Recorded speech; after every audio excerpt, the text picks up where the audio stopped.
দিছে না আমার জয়েনিং কবে? তোমার জয়েনিং তুমি কালকে চাইলে কালকেই, কিন্তু কিন্তু কি? মানে খুলেই বলি, দেখেন ভাবি, এই সরকারি চাকরি বলেন বেসরকারি চাকরি বলেন, ঘুষ না দিলে কিন্তু হয় না। ঘুষ দিতে হইব? আহা, বেশি না, মাত্র 10 লাখ টাকা। কত টাকা? 10 লাখ মা, বেশি না। দেশটা না দুর্নীতিতে ভইরা গেল। 10 লাখ টাকা ঘুষ দিতে হবে এই চাকরির জন্য?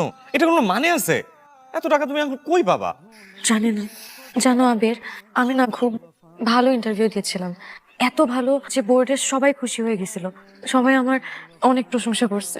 আমি তো ভাবছিলাম আমার চাকরিটা হয়েই যাবে। সেদিন রাতে আমি, আম্মা, ফিদা সবাই যে কি খুশি ছিলাম।